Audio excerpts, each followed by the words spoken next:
किसी का नाम नहीं लिया। अजीज बर्नी की किताब थी 2611 एंड आरएसएस कॉन्स्पिरेसी, कोई जाके चेक कर ले उसमें कौन कौन कहां था। अब मैं मुसलमानों के बारे में कहना चाहता हूं, मुस्लिम समाज के लिए बहुत से लोग ऐसे हैं जिनको मुस्लिम समाज की हिस्ट्री नहीं पता है।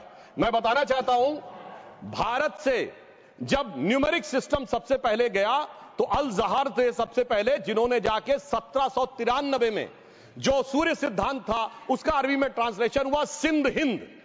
और हम बता रहे हैं हम किस तरह के मुस्लिम को साथ रखते हैं। डॉक्टर कलाम से बड़ा आलिम इस्लाम में साइंसदान नहीं हुआ, और आरिफ मोहम्मद खान साहब जो बिहार के गवर्नर हैं, उनसे बड़ा आलिम फाजिल मुसलमान आज सियासी जमात में तो नहीं होगा, यह मैं दावे के साथ कह सकता हूं। मगर मैं बताना चाहता हूं सर, उसके बाद उन्होंने एक किताब लिखी, एक सर 10th सेंचुरी के मुस्लिम राइटर थे जिन्होंने किताब लिखी, उसका नाम था the compendious book of balancing and completion according to Hindu calculation, जिसको शॉर्ट में अल जब्र कहा गया, और वहां से अलजबरा निकला।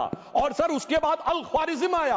और सर आज मेरे ख्याल से सदन के बहुत से लोगों को नहीं पता होगा, ये जो एल्गोरिथम वर्ड है ये अल ख्वारिज्म से आया हुआ है। एक जमाने में इस्लाम में बैतुल हिकमत था, यानी वो सबसे बड़ा हिकमत का केंद्र था, जब एक से एक लोग होते थे। बहुतों को नहीं पता होगा कि कोलंबस ने जिस नक्शे के थ्रू दुनिया ट्रेवल किया था वो बनाने वाला भी एक मुस्लिम था, अल इदरीसी।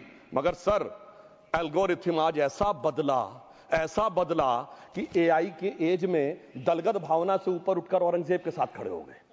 सर ये एल्गोरिथम किसने बदल दिया, ये मैं बताना चाहता हूं। इस पे थोड़ा सोचने की जरूरत है। इसलिए मैं कहता हूं मुस्लिम पॉलिटिक्स की सोच क्या थी, हमने किन मुसलमानों का साथ दिया है। मैं बताना चाहता हूं सर, वीर अब्दुल हमीद की शहादत की 50वीं वर्षगांठ 2015 में हुई।